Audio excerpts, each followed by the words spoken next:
Hi, it's Jonathan.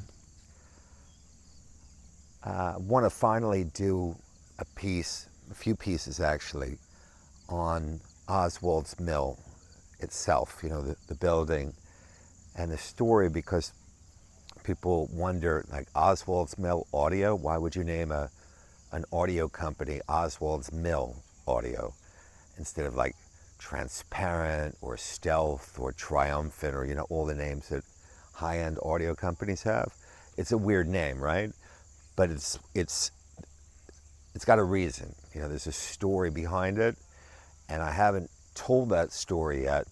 And I think it's finally time, because a lot's going on. You'll see, this is the mill, and there's a lot of heavy construction equipment here, and there's a reason why. It goes back to the story about how, like, I found this place, because I didn't actually find it, right? I wasn't looking for a mill.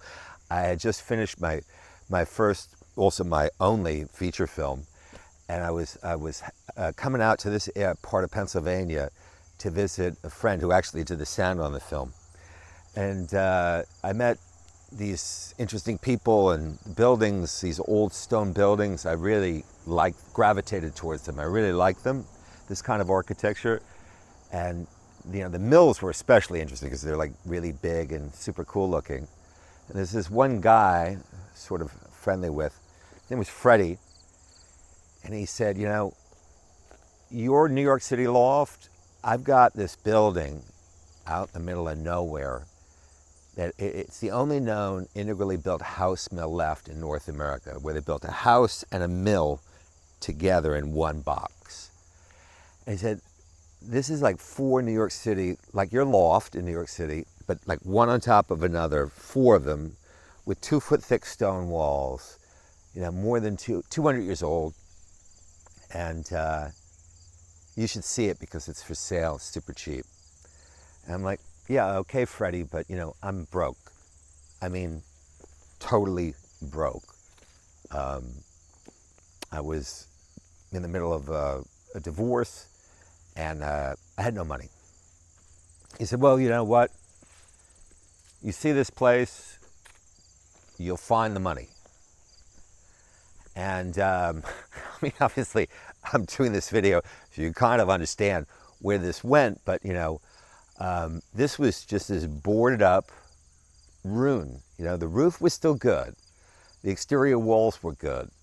The water actually went in underneath the hillside here. It's an arched stone tunnel. There was a pond there, and the water went through this tunnel, and it went into the middle of the building. There was an arch, and there were two arches. Problem with this, and we broke into the building. It was all boarded up, and came in from the other side. I think there's some pictures of what it looked like back then. I mean, it was a scary, hot mess, but I just went in here and I was like, this is it. I need to do this. It's very strange, actually. Like, why would you do that? It's like an insane thing to do. But the problem with the fact that no one had been in this building for really like 100 years, no one had lived in it. Some artists from New York City bought it in the 50s, and they took this whole front wall out, and they took all the machinery out, because mills would be filled with tons of these big wooden, mainly wooden, some metal machines, but this stuff is pre-industrial revolution industrial.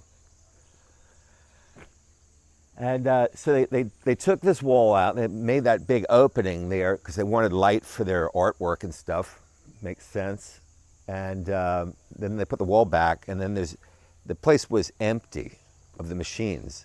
But they left a big hole kind of where the support structure for the center of the building was. And so the arches were collapsing, and the whole building was in danger of basically sort of imploding. So Freddie said, okay, you buy the building, and I'll pour these supports, and it'll all be stable, and it'll all be good. And that's actually what happened. He did that. I moved in, and I think the first thing that I did when I got the windows in, electric, kitchen so I could cook. I used to cook professionally, make a little money. Ralph Lauren came in and shot an entire campaign. The place was pretty much empty at the time. I've actually shot 2 campaigns here over the years. And I realized, okay, I can do that, but what am I going to do? Just needed these for the sun. What am I going to do with this building? So I'd made this feature film, The Atrocity Exhibition. I'd done a television show on global cooking, which was basically a reality TV show 3 years before the first reality TV show. So, TV Food Network wasn't in love with that. They're like, we only want shows like what we have. Film was clearly out of sync with the culture and economy.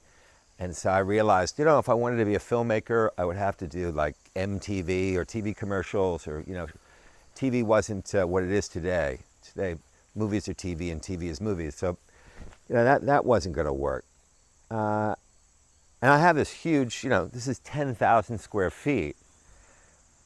What am I going to do in here? And I had just got married. I'd fallen in love and got married. Cynthia's actually behind the camera. Thank you, Cynthia. My partner in doing all this. Actually, when Freddie and I came in, the place was totally overgrown, and we crept in back here. This is the house side. You'll see that later. We crept in back there, and I mean, it just blew my mind what's inside. Fortunately, I'm going to be able to show you something kind of like that in a moment when we go in there and see what's happening. But this is sort of a very transformational thing, because it's taken me 26 years to be able to take out all that bad work that was done and properly do the ground floor, which was the only floor that I left because it wasn't coming to me, and I didn't have the means to do it. So finally, I'm going to be able to finish this. And when I finish it, it's going to be something really interesting, blending audio, design, and actually wellness. Very much wellness oriented. But that's for another time, another video. I think the most important thing now is to show you the inside, which will make sense of a lot of this.